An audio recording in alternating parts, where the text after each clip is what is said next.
প্রিয় শিক্ষার্থী বন্ধুরা, আসসালামু আলাইকুম রহমতুল্লাহ। আশা করি তোমরা সকলে ভালো আছো। আজকে কনজাংশনের ক্লাসে তোমাদের সবাইকে স্বাগতম। তোমরা এতদিন শুধু কনজাংশন সম্পর্কে জেনে আসছো যে অ্যান্ড, বাট, অর এই তিনটি কনজাংশন। এর বাইরেও যে কনজাংশন গুলো আছে, আজকে আমরা এর খুঁটিনাটি বিষয় সম্পর্কে জানবো। আজকের এই অ্যামেজিং ক্লাসটা তোমরা আসলেই উপভোগ করবে, এটা আমার বিশ্বাস। এবং আমরা ক্লাসগুলোকে অ্যামেজিং করে তৈরি করার চেষ্টা করি। তো আমাদের সাথেই থাকো এবং আমাদের ভিডিওগুলো আপলোড হওয়ার সাথে সাথেই যাতে তোমরা ভিডিওর নোটিফিকেশনগুলো পেয়ে পেয়ে যাও, এর জন্য তোমাদের অবশ্যই চ্যানেলটি সাবস্ক্রাইব এবং বেল বাটনে প্রেস করে রাখতে হবে। সো দেরি না করে চলো ক্লাস শুরু করি। প্রথমেই আমরা এক্সাম্পলের মাধ্যমে দেখছি। I like tea and coffee. So I like tea and coffee, T and coffee এই দুইটা শব্দকে যুক্ত করেছে অ্যান্ড।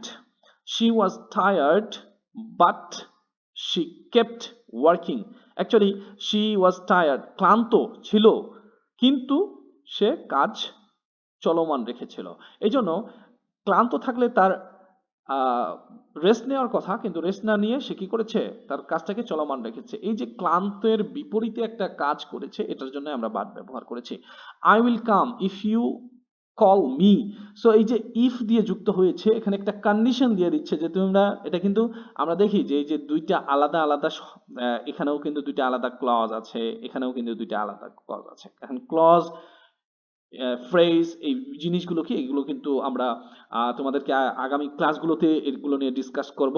আমরা পার্টস অফ স্পিচের ক্লাসটা শেষ করেই তোমাদেরকে এই বিষয়গুলো নিয়ে জানাবো। তবে আমাদের সাথেই থাকতে হবে, তাহলেই খুঁটিনাটি ইংলিশের খুঁটিনাটি সবকিছুই জানবে ইনশাল্লাহ। তো চলো, আমরা এই যে এগুলো পেলাম, এগুলোকে আসলেই কি বলছি, আমরা কনজাংশন বলছি। এর বাইরেও আমরা একটু ডেফিনিশনটা জেনে নেই, দেন আমরা গ্র্যাজুয়ালি এর ক্লাসিফিকেশন করব। So a conjunction is a word that connects words, phrases, clauses, or sentences. It helps make sentences smoother, more meaningful, and logically connected. দেখো বলছে যে কি কানেক্ট করে কনজাংশনটা, ওয়ার্ড কানেক্ট করে, ফ্রেজ কানেক্ট করে, ক্লজ কানেক্ট করে, and সেন্টেন্সটাকে connect করে, দুইটা আলাদা আলাদা সেন্টেন্সকে কানেক্ট করে দেয়।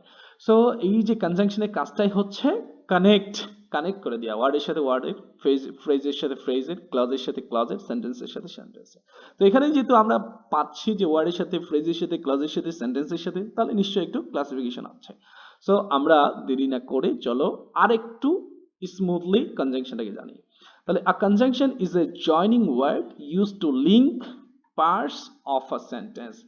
একটা সেন্টেন্সের অন্য যে পার্টটা আছে সেটাকে যুক্ত করে দেওয়ার জন্য, সেটা ওয়ার্ড হতে পারে, সেটা ফ্রেজ হতে পারে, সেটা ক্লজ হতে পারে, অ্যানাদার সেন্টেন্স হতে পারে, সেটাকে যুক্ত করে দেওয়ার জন্য যেই ওয়ার্ডটা ব্যবহার হয় সেটাই হচ্ছে কনজাংশন।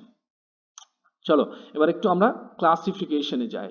দেখো দেখো এখানে he is poor but honest, she studied hard so she past, I want tea or coffee. এখানে আমরা কি করেছে, একটার সাথে আরেকটার যুক্ত করে দিয়েছে। সো এগুলোকে বলা হয় কোঅর্ডিনেটিং কোঅর্ডিনেটিং কনজাংশন। এই কয়েকটা সম্পর্কে আমরা সবাই জানি, for, and, nor, but, or, yet. So so এই কয়েকটা জাতীয় এইগুলো বড় হাতের লেখা হয়েছে ফার্স্ট লেটারগুলো, কারণ একটা সংজ্ঞা অ্যাকচুয়ালি না, এগুলোকে মনে রাখার জন্য। যেমন বলি আমরা ফ্যান বয়েজ, ফ্যান বয়েজ বুঝলে কিন্তু for, and, nor, but, or, yet, so এই কয়েকটাকেই বোঝায়। The most common ones are remembered by fan boys. এই যে এই কয়েকটাকে ফ্যান বয়েজ হিসেবে চিহ্নিত করে থাকি আমরা। কিন্তু এই যে একটু আগে বললাম যে he is poor but honest, এগুলো কেন কোঅর্ডিনেটিং কনজাংশন? এগুলো মূলত কি করে, connect words, phrase or clauses of equal importance. এই যে studied hard so she passed, so she passed এবং studied hard এটা কিন্তু equal importance আছে। টি or কফি দুটাকে equal importance দিচ্ছে, poor honest দুটাকে equal importance দিচ্ছে। আই থিঙ্ক তোমরা বুঝতে পেরেছো। একটু ডেফিনিশনটা দেখি।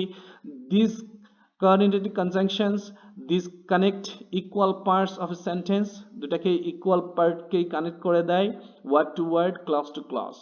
এই যে clause to clause, word to word। Okay, so তাহলে আরো যে ক্লাসগুলো আছে সেগুলো একটু দেখি আমরা। এবার দেখি, I stayed home because it was raining. দেখো এখানে কিন্তু বিকজ একটা রিজন বোঝাচ্ছে কেন আমি বাড়িতে আছি সেটার একটা রিজন দেওয়া হয়েছে। although he is rich he is unhappy। এই যে একটা ক্লজ আছে, এটা ভিন্ন একটা রিচ হওয়ার কারণে সাধারণত হ্যাপি হওয়ার কথা, কিন্তু হ্যাপি না হয়ে কি হয়েছে আনহ্যাপি, দ্যাটস ওয়াই এটা একটা ভিন্ন মত। এখানে কি করি আমরা দেখি, একটু একটু খেয়াল করো, দেখো I will go if you come. So এই যে সাবঅর্ডিনেট আমরা জানি যে বিকজ, অলদো, ইফ এই জাতীয় শব্দগুলো সাধারণত সাবঅর্ডিনেট কনজাংশন হিসেবে ব্যবহার হয়, আর সাবঅর্ডিনেটেড কনজাংশন গুলোর কাজই হচ্ছে একটা ইন্ডিপেন্ডেন্ট ক্লজকে একটা ডিপেন্ডেন্ট ক্লজের সাথে কানেক্ট করে দেয়া। সো একটু আগে কিন্তু আমরা কোঅর্ডিনেট কনজাংশনকে পড়ছি, ওয়ার্ড টু ওয়ার্ড কানেক্ট করে দেয়, ক্লজ টু ক্লজ কানেক্ট করে দেয় এবং ফ্রেজ টু ফ্রেজ কানেক্ট করে দেয়। বাট এখানেও কিন্তু ক্লজ টু ক্লজ কানেক্ট করে দিচ্ছে, বাট ডেফিনেটলি আমাদেরকে মনে রাখতে হবে এখানে টোটালি কানেকশনটাই হচ্ছে ইন্ডিপেন্ডেন্ট ক্লজকে ডিপেন্ডেন্ট ক্লজের সাথে কানেক্ট করে দেওয়া, অথবা ডিপেন্ডেন্ট ক্লজকে ইন্ডিপেন্ডেন্ট ক্লজের সাথে কানেক্ট করে দেওয়া। দেখো বিকজ ইট ওয়াজ রেইনিং, বৃষ্টি হওয়ার কারণে, সো আমরা কি অর্থ পাচ্ছি? পাই না। কিন্তু কোঅর্ডিনেট কনজাংশন গুলোতে তুমি অবশ্যই অর্থ পাবে, যে কোনো একটাকে বাদ দিলেই পাবে। এই জন্য কিন্তু এই পার্থক্যটা তোমাদেরকে বুঝতে হবে যে I stayed home because it was raining, বৃষ্টি হয় কারণে, যে কারণে আমি বাসায় অবস্থান করেছিলাম বা হয়েছিল। অলদো হি ইজ রিচ, আমরা যদি বলি অলদো হি ইজ রিচ, যদিও সে ধনী, হি ইজ আনহ্যাপি, সে গরিব। আচ্ছা, হি ইজ আনহ্যাপি যদি না বলি, অলদো হি ইজ রিচ, যদিও সে ধনী, আমাদের অর্থ কি পূর্ণ পেয়েছে? এই পূর্ণতা পাওয়ার জন্য একটা ডিপেন্ডেন্ট ক্লজ দরকার। তাহলে এই ডিপেন্ডেন্ট ক্লজটা অথবা ইন্ডিপেন্ডেন্ট ক্লজটা হি ইজ রিচ অলদো ব্যবহার হয়েছে, এটাকে কানেক্ট করে দিচ্ছে, এবং হি ইজ আনহ্যাপি এটা অর্থটা পূর্ণ করছে। এজন্য এগুলোকে সাবঅর্ডিনেট কনজাংশন বলা হয়। এই জাতীয় কিছু শব্দ আছে, আমরা একটু দেখে নিই। কমন সাবঅর্ডিনেট কনজাংশন আরো কিছু আছে, আমরা এখানে অল্প করে দেখিয়েছি যেহেতু স্লাইডের class. Because, although, if, when, while, since, unless, before, after। I think তোমরা বুঝতে পেরেছো। দে শো রিলেশনশিপ, কাদের সাথে রিলেশন করে দেখি আমরা, like time, cause, condition, contrast, এগুলোর সাথে কি করে রিলেশনশিপ তৈরি করে দেয় বা দেখায়। সাবঅর্ডিনেট কনজাংশন আমরা একটু দেখি, this connect a dependent clause to an independent clause, একটা ডিপেন্ডেন্ট ক্লজকে ইন্ডিপেন্ডেন্ট ক্লজের সাথে কানেক্ট করে দেয়। সো যদিও আমরা এখানে বোঝার ক্ষেত্রে বলি ইন্ডিপেন্ডেন্ট ক্লজ বা ডিপেন্ডেন্ট ক্লজ, ডিপেন্ডেন্ট ক্লজের সাথে ইন্ডিপেন্ডেন্ট ক্লজ কানেক্ট, ইন্ডিপেন্ডেন্ট ক্লজের সাথে ডিপেন্ডেন্ট ক্লজ কানেক্ট, অ্যাকচুয়ালি কিন্তু ডিপেন্ডেন্ট ক্লজটাকে ইন্ডিপেন্ডেন্ট ক্লজের সাথে কানেক্ট করে দেয়, আদারওয়াইজ ইন্ডিপেন্ডেন্ট ক্লজটা কিন্তু অর্থ প্রকাশ করতে পারবে না। তোমরা বুঝতে পেরেছো? এই যে আরেকটা দেখেছি, এগুলোকে বলা হয় কোরিলেটিভ কনজাংশন, কোরিলেটিভ অথবা পেয়ার কনজাংশন, একটার সাথে আরেকটা সম্পর্কিত। নট অনলির সাথে অর বসবে না, বোথ এর সাথে বাট অলসো বসবে না। সো ইদার এর সাথে অরে বসাতে হবে, বোথ এর সাথে অ্যান্ড, নট অনলির সাথে বাট অলসো। সো এখানে আমরা একটু দেখি যে একটার সাথে আরেকটা সম্পর্কিত কিভাবে হয়। Either you come or you stay, এখানে বলা হচ্ছে তুমি হয় আসো অর তুমি থাকো। বোথ রহিম অ্যান্ড করিম, রহিম এবং করিম উভয়ই আর প্রেজেন্ট, দুইজনেই প্রেজেন্ট এখানে বলছে। She is not only smart, সে শুধু স্মার্টই না বাট অলসো হার্ড ওয়ার্কিং, পরিশ্রমীও। ওকে, সো এখানে কিন্তু ইদারের সাথে অর, বোথের সাথে অ্যান্ড, নট অনলির সাথে বাট অলসো, এই জাতীয় শব্দগুলোকে আমরা কি করেছি কোরিলেটিভ, একটার সাথে আরেকটা সম্পর্কিত। তো সেই জন্য এগুলোকে কোরিলেটিভ বলা হয় এবং এগুলোকে পেয়ার কনজাংশনে বলা হয়, কারণ একটার সাথে আরেকটা যুক্ত। আই থিঙ্ক বুঝতে পেরেছো। এই জাতীয় কয়েকটা শব্দ আমরা এখানে দেখি, ইদার, অর, নিদার, নর, বা both, and, not only but also. I think বুঝতে পেরেছো তোমরা। দেখি কি করে correlative conjunction, this work in pairs to connect equal elements, equal এলিমেন্টকে কানেক্ট করে দেওয়ার জন্যই ব্যবহার হয়। দেখো এখানে স্মার্ট একটা অ্যাডজেক্টিভ, হার্ড ওয়ার্কিং একটা adjective, Rahim noun, Karim noun, either you come পুরো একটা ক্লজ, অর ইউ স্টে পুরো একটা ক্লজ। সো এর পরে যে অংশ যেভাবে থাকবে, পরের যে অংশটুকু আছে কনজাংশনের, তারপরেও সেম ভাবে থাকবে। এটা ওয়ার্ড টু ওয়ার্ড, এখানে যেমন ওয়ার্ড টু ওয়ার্ড আছে, এটা কনজাংশন ক্লজ টু ক্লজ হতে পারে, আবার ওয়ার্ড টু ওয়ার্ড হতে পারে। আই থিঙ্ক সকলেই বুঝতে পেরেছো। আহ, আমরা একটু ফাংশনে চলে যাই, এটাকে তোমরা যদি একটু খেয়াল করো তাহলে আরো সুন্দর করে কনজাংশনটাকে বুঝবে। তো এবার দেখি আমরা ফাংশন অফ কনজাংশন। কনজাংশনের ফাংশনটা কি? Connect words bread and butter.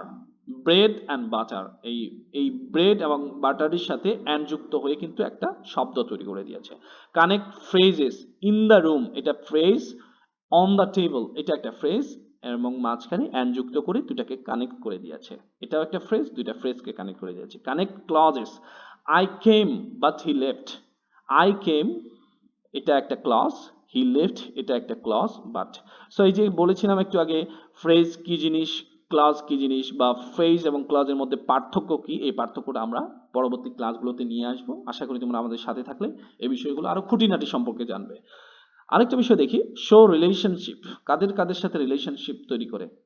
Cause কারণ দেখায়, কন্ট্রাস্ট এটার কন্ট্রাস্ট করে দেয় আর কি, চয়েস পছন্দ দেয় বোঝায়, কন্ডিশন শর্ত দেয়, টাইম এখানে টাইম তো সময় বোঝাচ্ছি।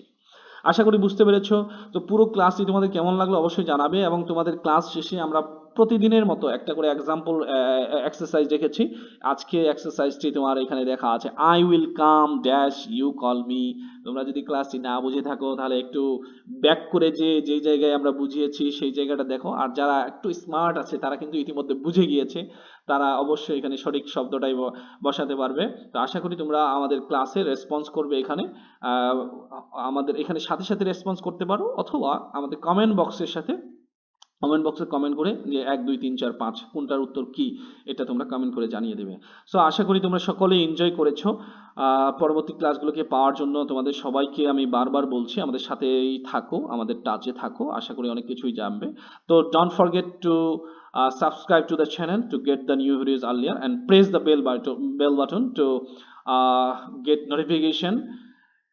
And one request for you, if you enjoyed the class, don't forget to like, comment, and share your thoughts with your friends. Thank you very much. Thank you for your support. Allah Hafiz. Assalamu alaikum wa rahmatullah.